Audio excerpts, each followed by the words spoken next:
It's now time for On the Line with Cheryl Wilkerson. The conversation will range from local dialogue to international. This show is meant to enlighten, inform, and to inspire. On the Line with Cheryl Wilkerson begins now. Hello, welcome to On the Line with Cheryl Wilkerson. Happy to be in my happy chair on a Sunday. Thank you for joining me. And look, tell everybody that you know, join the show every Sunday at 11 o'clock. We talk to the most interesting people and we have the most interesting times. And I appreciate you all joining in every Sunday. So today we're going to take a trip down south. How about that? You know, I've always loved history. I've always appreciated history. I love talking to people. I can remember asking my mother and father a zillion questions about how they were brought up, you know, right there in Richmond, Virginia. I recently lost my Aunt Chris, and she told me the most fabulous stories of history and how that went down in her life. And, you know, sometimes we get caught up in everybody has had the same experiences that I've had. That's not true. Even if you were brought up in parts of town close to each other, whatever, people have had different experiences. So today I thought it would be kind of cool to go back and think about what it was like growing up in the Jim Crow South. And to do that, I needed an expert. I needed a young lady that, in fact, grew up in the Jim Crow South. So we welcome to the program today, Judith Mudd-Krijgelmans. And welcome to On the Line with Cheryl Wilkerson. Oh, Cheryl, wonderful to be here. Thank you so much. Not a problem at all. What part of the South did you grow up in? What part of the Jim Crow South did you grow up? I grew up in Louisville, Kentucky, which people normally don't associate it with the Deep South because it was a border state, which of course as we all know means it didn't take sides during the Civil War. It did not break away from the Union, but it definitely used its status as a bargaining chip, and it definitely was one of the last holdouts for enslaved people. To give you some idea that when we just recently, or many of us, became aware of the slaves in Texas who only knew 2.5 years later that they were free, and so we have Juneteenth now. Mm-hmm. But it was also that way for the slaves in Kentucky. Wow. So, yes, you're talking about enslaved people tucked away, living in that old South picture. It's no accident that my old Kentucky home is one of the symbols of the old South and does represent the way it was then. And I'm imagining that you probably didn't grow up in a 17,000 square foot mansion, but how did you in fact grow up? No, I didn't. You know, it was separate, and I grew up with, I guess what we would call upwardly mobile parents who both had education. My father was a teacher and, in fact, taught in Appalachia in Jenkins, Kentucky, close to Virginia down there. And he was quite a striver, and everybody believed in a better chance, a new day. And in my book, Flowers for Brother Mudd, my first memoir, that's who I dedicated to. But my parents both thought that things would certainly get better. It was after the war. President Truman had to pass some laws for open housing for the military and that kind of thing. So we lived in rental homes near my father's segregated junior high school, which when I was very young, the first home I can remember was quite nice. Of course, it was soon torn down, and then we moved on to Kentucky Street, where we were the first blacks to integrate a neighborhood. Now, right before 1954.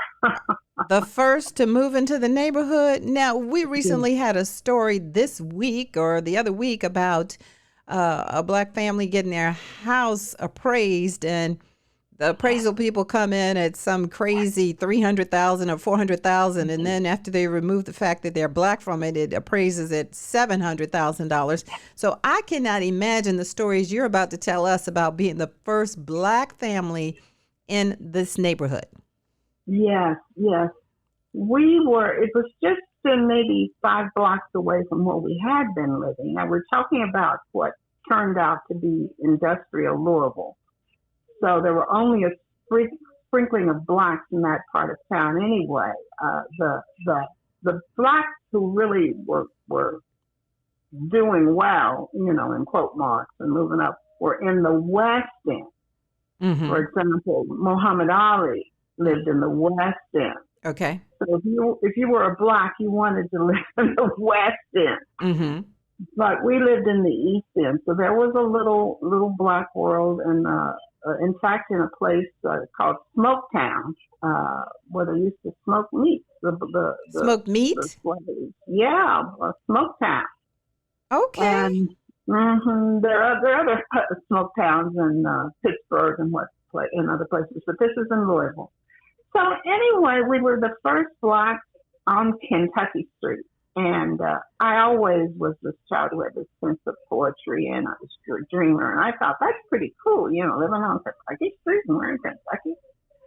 But soon the dream turned into a nightmare because a cross was burnt in our yard by the Klan just a couple of days before school began. I need you to paint the picture of that day. I need you to be specific about that day. What do you remember about that day and how it went down? What I remember about it is, first of all, this hurry up and get settled thing of people who have to leave their house and get to another house, in order to meet rent and bills and whatever. And the big come down of getting to this house that really wasn't as nice as our previous house, but it was heavy back and front yard, but we were the only blacks in a white neighborhood.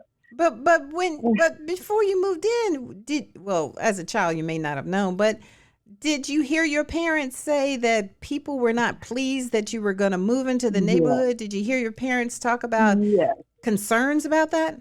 Yeah, I heard my mother talk about it, mumbling about that the landlady was just putting us in there to spite the neighbors. There had been a feud between the neighbors about, of all things, a tree. One of the neighbors chopping the limb off an apple tree. I always thought it was a cherry tree because I never dared touch it. It was dead by the time, we thought it, but it turns out it was an apple tree.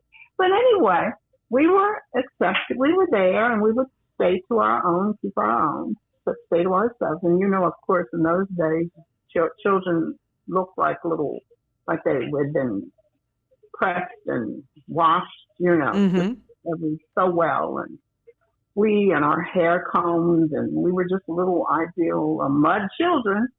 And my brother, they were integrating the high school. This is the significance, male high school. Okay. It was 1954, Supreme Court. Oh, my goodness. Board of Education, yes. Of course, as a child, I could hear the background noise from my father talking the importance, but you just had no idea. And in fact, our moving into that neighborhood seemed to the haters, the Klan people, someone trying to push the point that blacks could be in that area and go to that high school. And so my mother was coming up the stairs one night, and she saw the flames, and they, in fact, were burning this cross in the backyard. And had it not been for a student of my father's who was passing on his bicycle, who alerted some people, and they got they got the fire truck and they got some people to put it down, our house would have burned down, and we may have been burned too. It's a scary thought. That morning, but we were kept. My mother kept us away from it. We heard, and of course I was all ears. And that morning, I saw the cross in the garbage with the rags on it, and I was so confused. And she said, well, they burned a cross in our yard. And I thought, how? How could they burn the crucifix where Jesus had been slaughtered, the sign of the life of Christ? How could they do that? I was so confused. I think I was really traumatized, because from then on, it was just stay to yourself, stay in your yard, keep your head down. You were not among friends. Yeah, that was an eye-opener right there. But let me ask you this. When you said people came to help you put it out, did the surrounding white neighbors come to help you put it out, or were there other black people? Who helped you put this cross out? Do you remember? I think it was, in fact, the fire brigade. Oh, wow. However, it's a good question, because when I got ready to write my book, all these years later, and I thought, I'll find a record of that. And everybody had been so lovely over the phone, and Louisville, and the librarians, and just, it's like I'm talking about another era. But when I tried to find any record, police department, fire department, nobody had any record, nobody could help me. And of course, the more I tried, the more I was convinced, hey, no, there has to be something. But I couldn't find it. It took my daughter to tell me. She said, well, Mom, you are writing about Jim Crow. And they didn't. I tell you, it took me a while to get over that, because I thought, well, no, they would have had just the simple mention, car went to. You're looking for truth, and as we're finding today, people don't necessarily want the truth of what happened to come out. And also, fact checking my memoir. I thought, well, maybe there's a little piece in some kind of local press. I looked. But I will tell you one thing, Cheryl, what I did find, and this is very consistent with today. At that same time, more or less, there was a more prominent story about a black family that bought a house in a white section. They bought a house, and they got, and the story was a white family, a white man had bought it for them. That was the practice in the past. Correct. And that was the big news. So any kind of research I was doing to try to find some mention of our little place was always overwhelmed with that story. Oh, and in fact, okay. The family went on to live there. They may still be there now. They didn't like to talk about it. They shunned the press. Black family. I wonder if they found a cross burning in their yard. That's interesting. Right. Exactly. Yes. And you said you were traumatized by that. How old were you at this time? 8. 8 years old. And so when you went to the school, and like you said, so much was going on, the integration and all of that, did you have friends at school that relaxed you, or you trusted, or was it just in the neighborhood where you felt that this anxiety? What was going on with you? Well, what was going on was that, we were Catholic, and we were going to the segregated Catholic school, the school for black Catholics, the little kids at Peter Claver. It was a mission school, I later found out, just like a foreign mission school, because we didn't know that. And I didn't know that until, I was preteen. There were at the time 2 black parishes, St. Augustine's for the more upper class, the West End people, and St. Peter Claver, the mission school. And we loved our school. It was run by the Sisters of St. Ursula, Ursuline Sisters. We loved them. They instilled in us this sense that you had to use your mind and you had to use your talent. And quite frankly, I never felt until I was 9 any kind of discrimination when one of the nuns blurted out the N-word. And I kind of didn't feel so bad about that because the boys were misbehaving. Mm-hmm. This is serious, but later on I realized, no, it was. She had been suppressing that. These are women from the Ohio Valley who became nuns, and they had given their life to Christ. But they gave us a good education, and so we had it was the real church home thing. Everything had to do with St. Peter Claver, Mass, and activities, and that was first through 8th grade. So when I was 8 years old, I was in the 3rd grade. So the only thing is, though, getting from Kentucky Street to St. Peter Claver, you had to pass through a few streets, which were all white. That's always the case. That's any town USA right there. Yeah, and that was the scary part. Mm-hmm. And one day my brother left me alone to come home by myself. My brother just passed back in July. I'm so sorry. The first time. Thank you. And that was one of the big things. He didn't actually mean to leave me alone, but he had to go some kind of activity, and he didn't have time to make sure someone was taking me home. So I am still close to some of those people in that part of the city in Smoketown. We lived, because what happened is eventually we did move. I went on to the Catholic Girls High School, Ursuline Academy, through a scholarship because of my determination to be, someone in the world. Mm-hmm. I started public speaking when I was 10.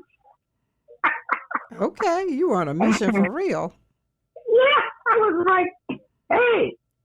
And, I'd be at these all Catholic mission citywide things. And, it was good for me. The first time I was out, living in a segregated arrangement is just not good because you don't know what's going on out there. You don't know how to mix. You're scared.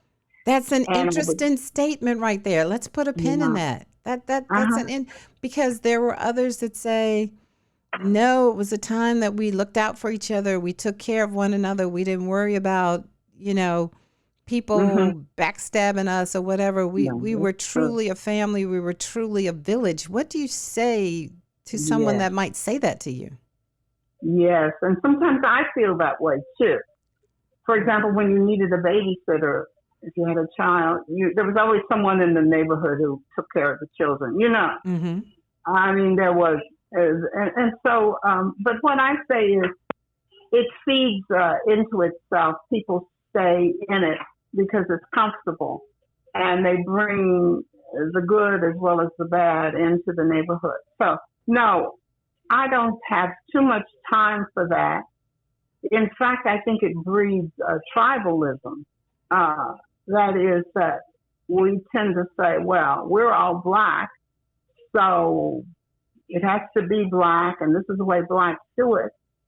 And I think that we've made the best of a bad break. That's a real oversimplification. But being brought to a country in chains and having to, work that country, build that country, and then, by the time second generation, people were here to stay. Nobody wants to go back to Africa. You couldn't. No, they would not have taken us, known us. Well, when we tried, they trumped up some charges against Marcus, I can't think of his name, Black Star Line. Marcus Garvey, yeah. Marcus Garvey, they trumped up some charges because he was fully prepared to do so, and then all of a sudden some empty envelope causes him to, face legal charges. So it's like you can't win. It's like when people say, why don't you people go back to Africa? I'm thinking to myself, why are we here? Because you are the ones that brought us here. I don't understand that train of thought. Yeah. And I did go to Africa later on in my career. So that comes later on in another volume.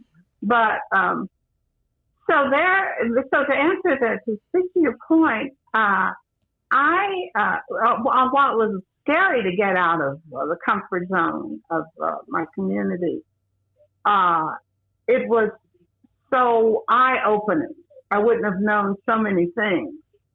So had I not gotten out, I would have just, done the best I could. So, and of course, that's what we see now. So many of us, we're doing the best we can, and smart. And we're such smart people, so many smart people, smart kids, just thank God.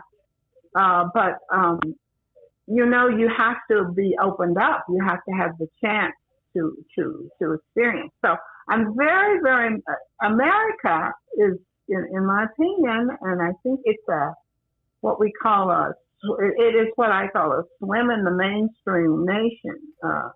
When we went for integration, we went for integration, swimming in the mainstream. And just as South Africa went for, swimming in the mainstream. And, but you can change the laws, but how do you change someone's heart? That's right. And that's what we're stalling on. And that's what we've lost ground on, because it's so hard and it seems so unfair, and it's such a huge load we carry. Because for example, when you speak, people are thinking, my gosh, this is a Black woman, and listen to the way she talks. I mean, you wouldn't know you're Black, from talking to you. Okay, now what's the story behind that? Well, that's your personal life, your story. So do you have to share your whole life with everybody? Isn't there Cheryl there, Same for me, for Judith. I always felt like, I was doing so much, and I was, to represent, kind of holding up the sign for Black people. And I had to finally, when I did turn about 30, I had to realize, look, you can, that's part of it, but there's still Judith in this, Right. Regardless of what race she was born into. But it was, so while it was safe and it was secure, you also had all the usual things that you have when you have people together. You have the stronger taking advantage of the weaker. You had the political machine, the commercial, the kingmaker. That's normal. That's society. It's true. It was safer in a nostalgic kind of way, but I wouldn't want to recreate it. Well, so if you had an audience between extremists that we see in the United States today, on the left and the right, the extremists now, I'm interested in with what Judith Mudd-Krijgelmans would say to them. What would you say to them? Oh, I would say we have to stop wasting time about talking about the divisions between us and look at what is common. Because our survival as a nation depends on it. We are only a small percentage of the world, and most of the world is made up of people of color. And but they don't want to hear that, do they? That does not settle them down, does it? No, they don't want to hear that. That's a lightning rod. We're being wiped out, and more importantly, the rest of the world, because they have access to more information, and it's growing and growing, and they know what's happening in America. They know more. Yes. So yes. They imitate our system, and then they. When they have problems with it, they imitate us. So we're an example. Mm-hmm. So it may not be fair. We're the first universal nation. And so we have to be a beacon for the rest of the world. Now, that's old, corny language, but it's so true. You said old, corny. All this time that left and right are fighting, someone in Belgium, which I know well, is watching that and thinking about how they lived under Nazism for so long, fascism, how their country was inhabited by the Germans during the two World Wars. My husband was a young child during the Second World War. So, he feels that. Mm-hmm. He feels this country is headed that way in a fascist Wow, direction. that's a powerful statement right there. It really is, and I'm afraid he's turning out to be correct. And so we have to fight it, but because we still have to remember it is down the middle. So I try to hold on to that fact that we need to hold on to those positive things that we learned from being together in Jim Crow South and in the ghetto community, because eventually we ended up in the housing project. Mm-hmm. And that was, how low can you go? It broke my mother's spirit. And that was where Smoketown was. But still, I'm very proud of that, because at least we maintained and we stayed together. And you stayed together. Yeah. Yeah. And people, I know I wouldn't have lasted there much longer, but people didn't bother me because I was from a big family. People who knew who I was. And, there's, so I have only good memories of that in that time, and a lot of respect for that idea, because I found out later on that that housing project, which they tore down about 15 years ago or so and rebuilt, made model housing and all that. That part of land had always been in the hands of a black man who had it after Reconstruction or during Reconstruction, mm-hmm. and then went on to use it for black housing and enterprises and such. You see? Gotcha. So I thought there was a certain kind of poetic justice in that.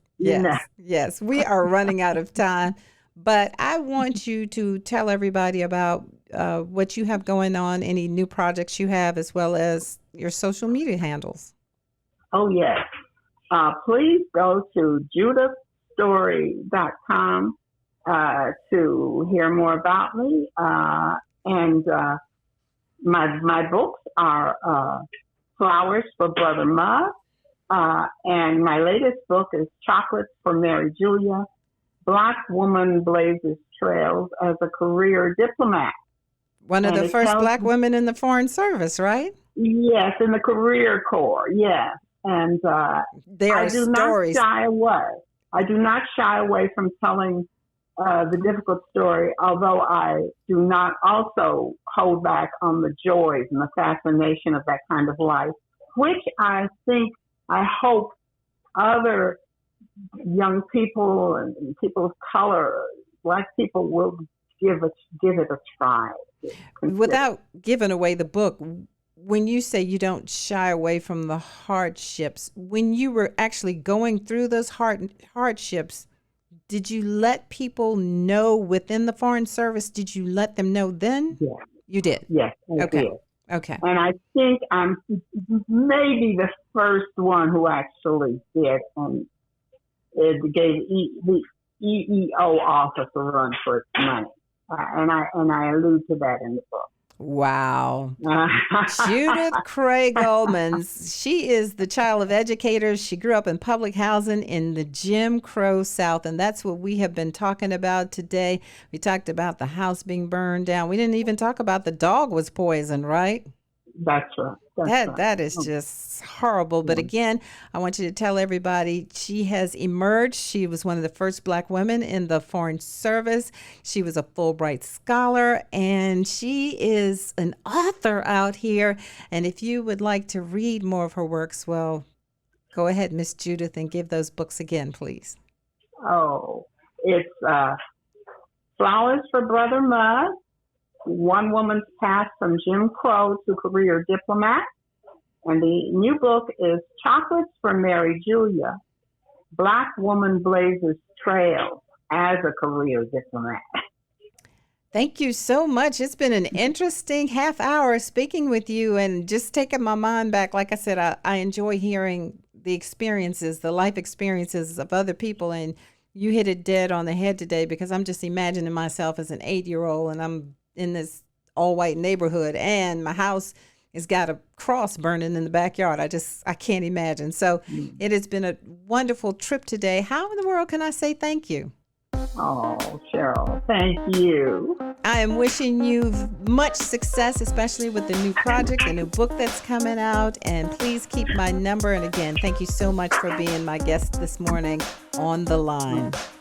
You're most welcome. All right, there you have it. You all have a great Sunday. I'll talk to you next week. Take care. Bye-bye.